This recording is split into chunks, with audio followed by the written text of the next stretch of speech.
This is so undramatic. Oh my word. Okay. Heyo, and welcome back to my channel. Today you will get to hear part 2 of my story, The Unsung Hero. And you sit down and you write it and you hope that it all works out somehow. So hopefully it did all work out somehow. When Algamond returned from his ride, he promptly changed into ordinary, properly princely attire. After that, he finally looked around his room, to realize it looked a little bit different. But at first he couldn't place his finger on what was wrong. The furniture was all just as he had left it. Chico was just as he had left him when he had restarted his tussling with Dragon and then gone on his ride. The chinchilla hadn't appeared to have moved a muscle.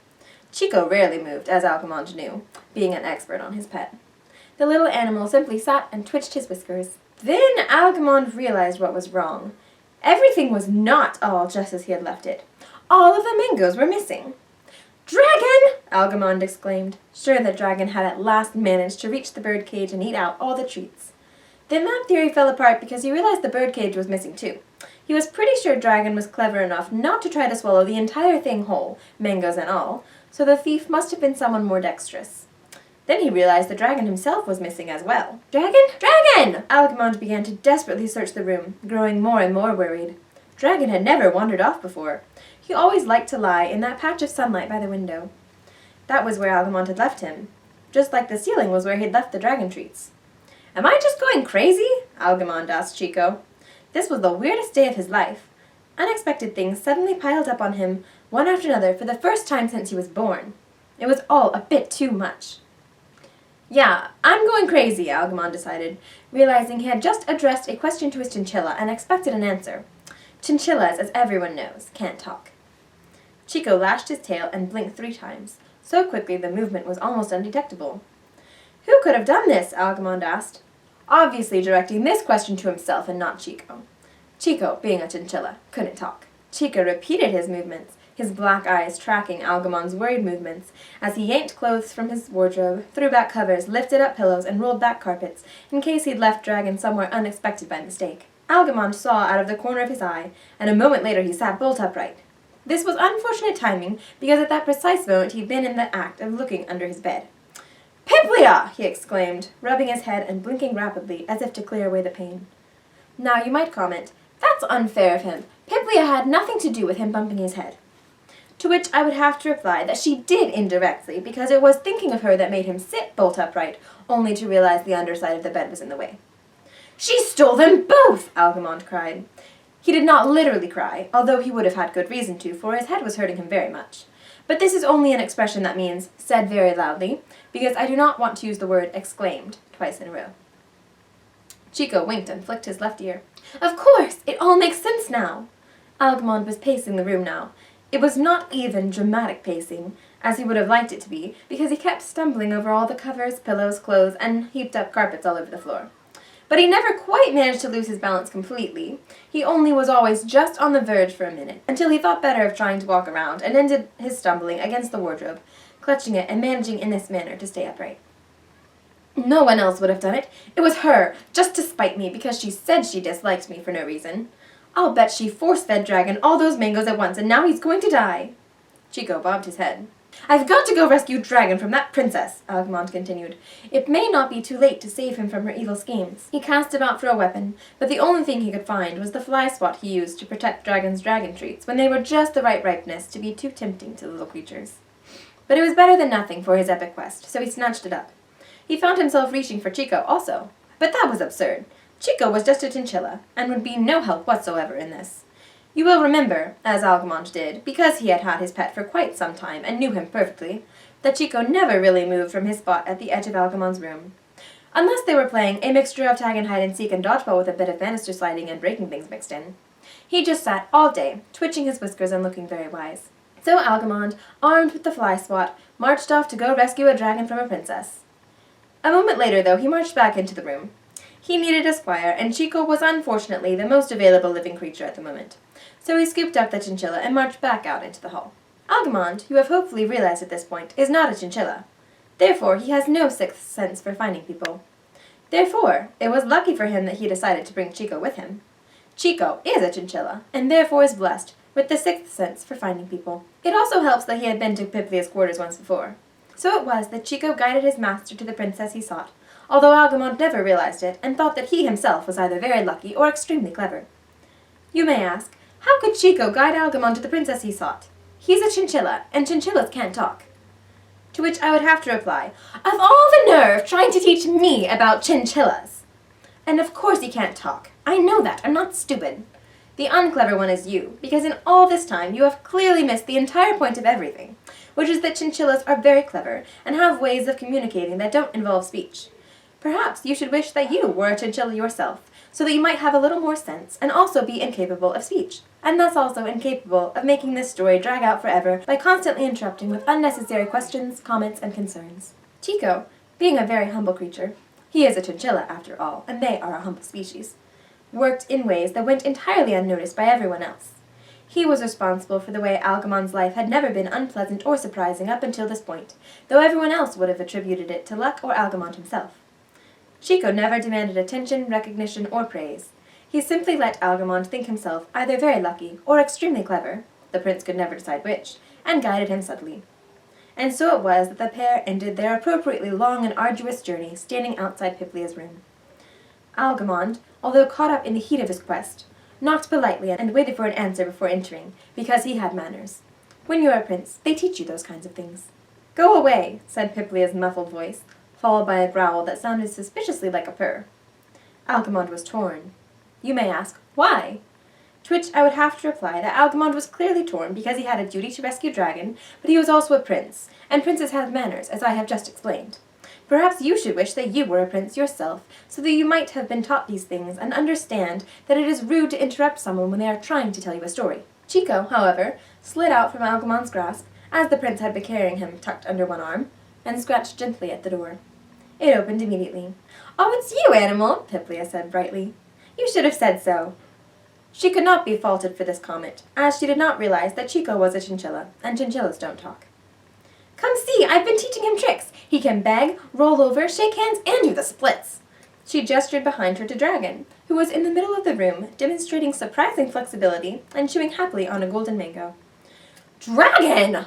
Algamond exclaimed in utter astonishment. This was the last straw. It had been a most disagreeable day on the whole, and the poor prince was afraid his entire life was going to continue following this pattern, now that it had once begun. Piplia's gaze shifted from the chinchilla on the floor to the prince, standing open-mouthed behind him. Her eyes narrowed. "Oh, here's your cue," she sighed. "Look here, your highness," Algamond began.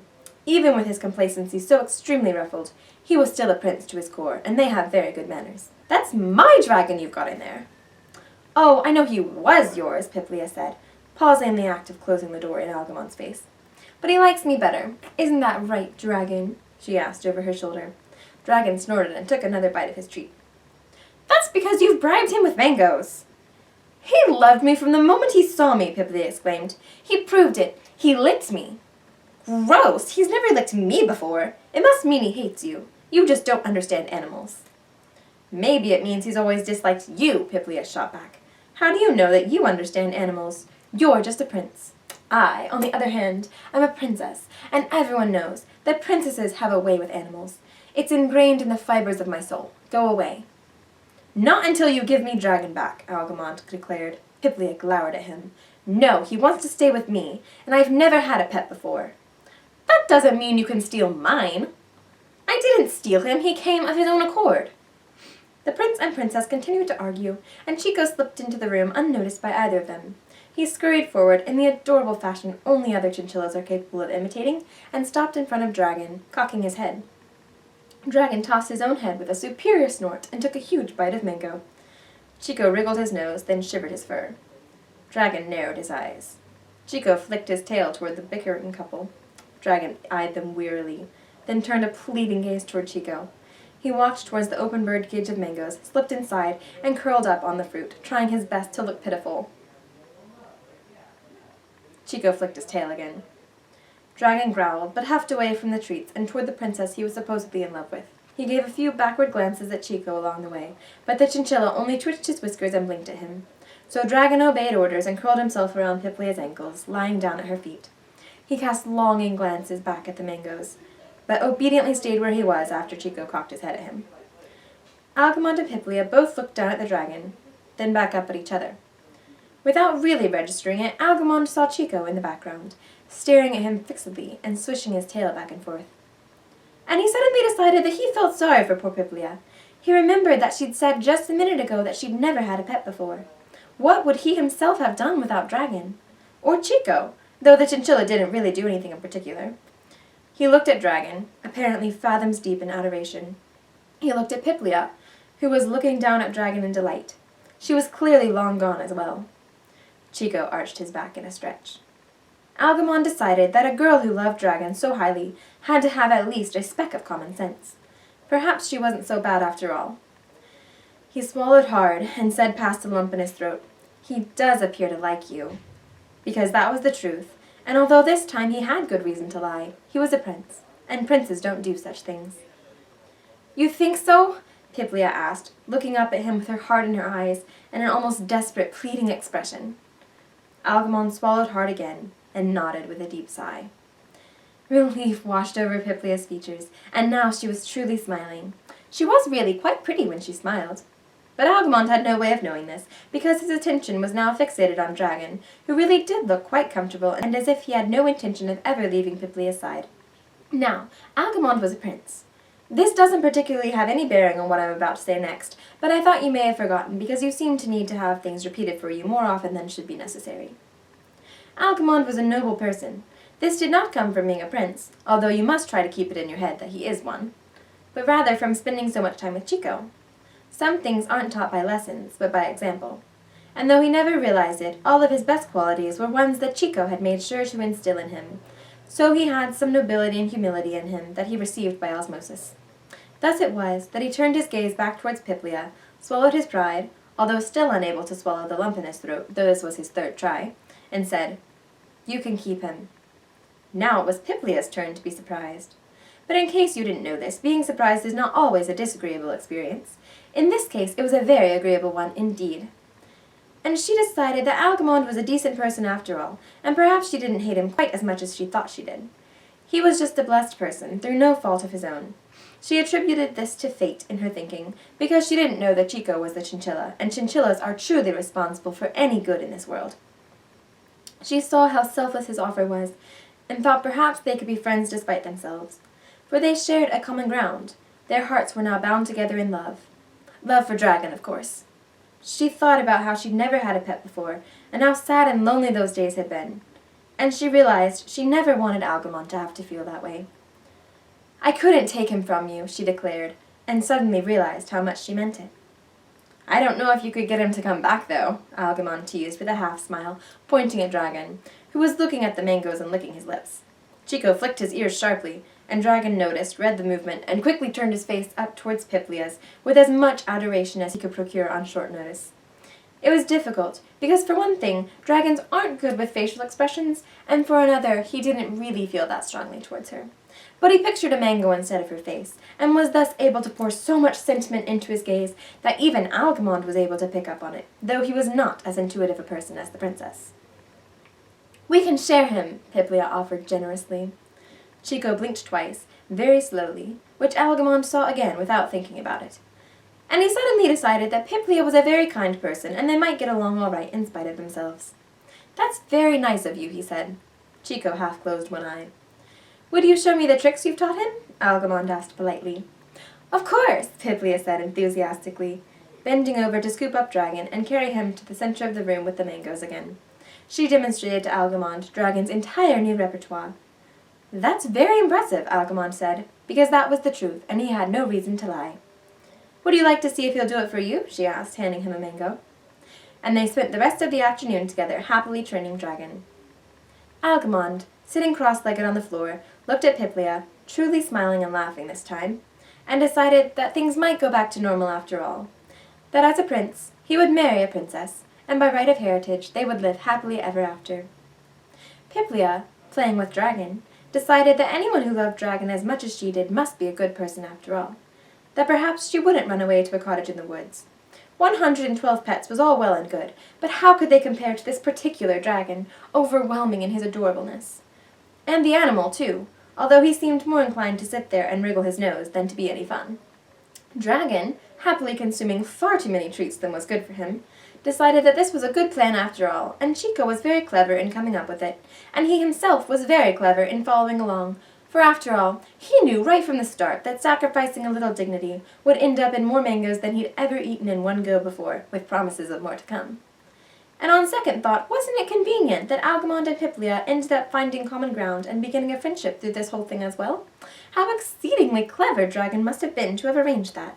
Chico never would have seen that coming, but dragons are good at multitasking, and all in all, it was quite a successful arrangement. You may ask, but what about after that? Did they really learn to become good friends? And did they then get married in 2 weeks and live happily ever after? To which I would have to reply that you clearly have not been listening this entire time, because I said from the beginning that this was going to end in happily ever after, whether Algamond likes it or not, and would you please stop spoiling the story by interrupting it with stupid questions? You may ask, but how do I know everything works out in the end if you don't explicitly say so? To which I would have to reply that you don't need everything spelled out for you, though I was kind enough to do so in the beginning, if you would only be kind enough to remember. But if you must have a little more confirmation, you could try letting me return to the story. If you did, you would see Dragon rapturously enjoying his mangoes, Piplia and Algamond enjoying Dragon and each other, and Chico keeping his own thoughts to himself, as any self-respecting chinchilla would. But if you were a clever observer and knew anything about chinchillas, you would see from the way he is wriggling his nose that he is quite pleased with himself and unworried as to the future. Since you have proven time and time again that you are not a clever observer, though, and know nothing about chinchillas, despite that being the entire point of this story, I will kindly point out to you the way Chico is wriggling his nose. This means, in case you couldn't tell, that he is quite pleased with himself and unworried as to the future. The end. Yep, there you go, Natasha. That's what you get if you give me some prompts and you tell me to write a short story. It's not super short, but I did write it, so you're welcome. I hope you have learned a little something about chinchillas. Thank you for watching, and goodbye until more interesting things happen.